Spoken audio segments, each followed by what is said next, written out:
सुवर्णमहोत्सवी वाटचाल सर्वार्थाने सक्षमपणे करूया. समाजवादी प्रबोधिनीच्या 48व्या वार्षिक सभेतील संकल्प. इंचलकरंजी. लोकप्रबोधनाच्या क्षेत्रात सातत्यपूर्ण कार्यरत असलेल्या आणि वैज्ञानिक समाजवादाचे खुले ज्ञानपीठ हे ब्रीद घेऊन काम करणाऱ्या समाजवादी प्रबोधिनीची 48वी वार्षिक संस्थेचे अध्यक्ष प्राध्यापक डॉक्टर अशोक चौसाळकर यांच्या अध्यक्षतेखाली इचलकरंजी येथे संस्थेच्या मध्यवर्ती सभागृहात संपन्न झाली. प्रारंभी सरचिटणीस प्रसाद कुलकर्णी यांनी सर्वांचे स्वागत प्रास्ताविक केले. त्यानंतर विषय पत्रिकेवरील सर्व विषयाचे वाचन केले. सर्व विषयावर सविस्तर चर्चा करून ते मंजूर करण्यात आले. यावेळी झालेल्या चर्चेत डॉक्टर अशोक चौसाळकर, प्रसाद कुलकर्णी, प्राध्यापक भारती पाटील, प्राचार्य डॉक्टर TS पाटील, प्राचार्य आनंद मेनशे, डॉक्टर काशीनाथ तनंगे, प्राध्यापक विजयकुमार जोखे, प्राध्यापक शिवाजीराव होडगे, BS खामकर यांच्यासह अनेकांनी सहभाग घेतला.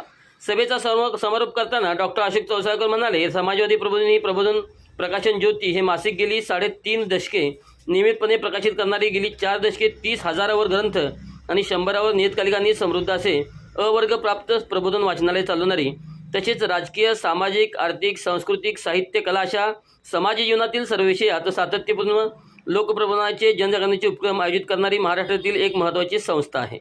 अशा पद्धतीचे काम समाज जीवनाची गरज असते. समाजवादी प्रबोधिनी आता सुवर्णमहोत्सवी वर्षाकडे वाटचाल करत आहे. सुवर्णमहोत्सवी वाटचाली संस्था सर्वार्थाने अधिक सक्षम करण्याचा संकल्प या वार्षिक सभेत आपण सहज मिळून करीत आहोत. यावेळी विविध मान्यतेचे पुरस्कार मिळाल्याबद्दल सत्कार करण्यात आला.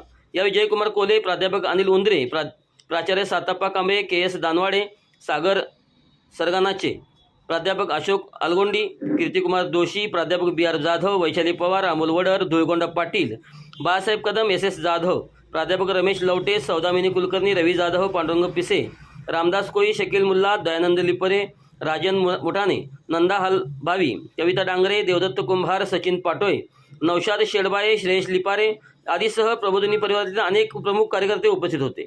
अनूर पटेल यांनी आभार मानले.